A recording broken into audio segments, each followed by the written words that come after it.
Pensez-y une seconde. Du café qu'on boit le matin au smartphone dans notre poche, presque tout ce qu'on utilise a un jour traversé un océan. Et ces artères vitales du commerce mondial, les ports, eh bien, ils sont aujourd'hui sous une pression incroyable. Alors que se passe-t-il quand elles commencent à s'engorger? Regardez bien ce chiffre, 80%. C'est juste énorme. Ça veut dire que 4 objets sur 5 autour de nous sont passés par la mer. Les ports ne sont donc pas juste importants, ils sont littéralement le cœur battant de notre économie mondiale. Ce sont vraiment les moteurs invisibles de notre économie. Et comme ils sont au centre de tout, au cœur de la chaîne d'approvisionnement mondiale, cette position est aussi, paradoxalement, leur plus grande faiblesse. On va voir ça dans cette première partie, le goulot d'étranglement mondial. Ces moteurs économiques, qu'on pensait si robustes, font aujourd'hui face à des défis complètement inédits.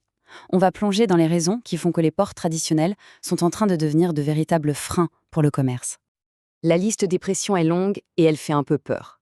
La congestion paralyse les opérations. Les nouvelles réglementations environnementales exigent des changements radicaux et les vieilles inefficiencies coûtent des milliards. Et par-dessus tout ça, on ajoute les chocs imprévisibles, comme les pandémies ou les crises géopolitiques. Et là, tout le système est au bord de la rupture. On voit bien qu'un simple pansement ne suffira pas. Ce qui nous amène à la deuxième partie, réinventer le port moderne. Face à cette tempête parfaite, une simple mise à jour, ça ne suffit plus du tout. Il ne s'agit plus d'optimiser, mais bien de réinventer. Et cette réinvention, elle passe par une transformation profonde, systémique, la numérisation. Et soyons très clairs là-dessus, la transformation numérique, ce n'est pas juste installer de nouveaux logiciels. Non, non, c'est une refonte totale de l'ADN même du port. On touche à sa technologie, à ses processus, à son organisation. C'est un vrai changement de culture qui va bien au-delà de l'informatique. Cette comparaison illustre parfaitement ce changement de mentalité. À gauche, on a le modèle traditionnel, réactif, on subit, on gère le chaos au jour le jour. Et à droite, le modèle intelligent, prédictif, organisé. Le but n'est plus de survivre aux crises, mais de les anticiper pour devenir plus résilient, plus compétitif et complètement transparent. Troisième partie, la boîte à outils technologique du port intelligent. Mais alors, concrètement, de quelle technologie parle-t-on? On va regarder ensemble les outils qui permettent de bâtir ce port du futur. En fait, cette transformation repose sur 5 grands piliers technologiques qui fonctionnent ensemble en synergie. Il faut les voir comme les fondations d'un tout nouvel édifice. On va les explorer un par un, en commençant par ce qu'on pourrait appeler le système nerveux du port. L'analogie du système nerveux est vraiment parfaite. Imaginez des milliers de capteurs qui collectent en permanence des données sur chaque grue, chaque conteneur, chaque rafale de vent. Et la 5G, c'est l'autoroute qui transmet toutes ces informations à une vitesse folle, quasi instantanément. En pratique, qu'est-ce que ça veut dire? Eh bien, ça veut dire savoir exactement quand une grue a besoin d'une maintenance, connaître la météo à la minute près pour optimiser l'arrivée des bateaux, ou même détecter une micro-fissure dans un quai avant qu'elle ne devienne un vrai danger. Ce qui est fascinant ici, c'est de voir l'IA non pas comme un robot, mais comme un cerveau. C'est le centre de commandement qui reçoit toutes les informations du système nerveux pour les analyser et surtout pour prendre les bonnes décisions. Grâce à cette intelligence, le port peut prédire le meilleur créneau pour faire accoster un navire.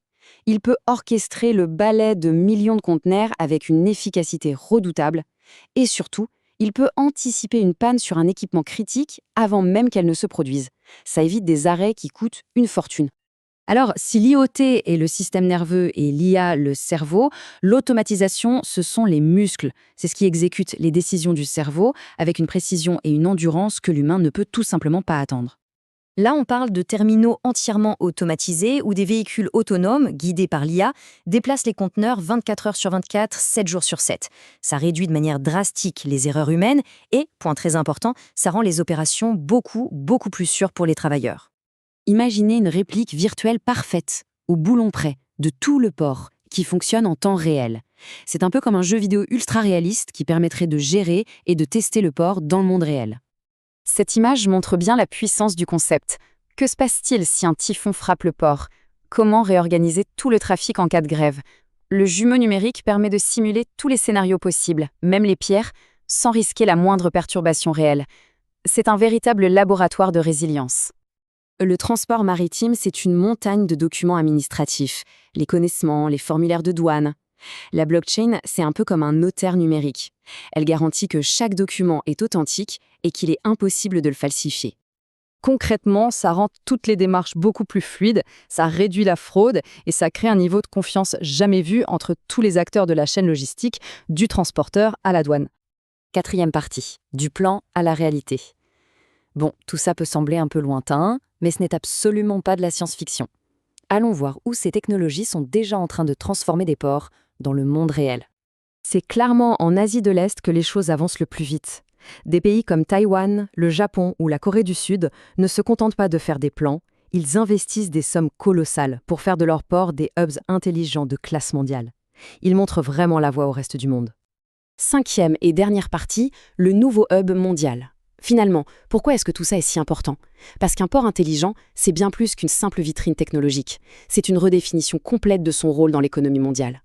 Cette citation résume à la perfection cette transformation radicale.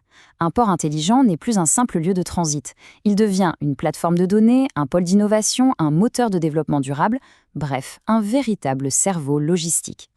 En rendant visibles et intelligentes les artères de notre commerce, on sécurise un peu nos chaînes d'approvisionnement. Et ça nous amène à une question bien plus large. Notre monde repose sur tellement de systèmes invisibles, que ce soit l'énergie, l'eau, alors lequel mériterait le plus de devenir le prochain système intelligent?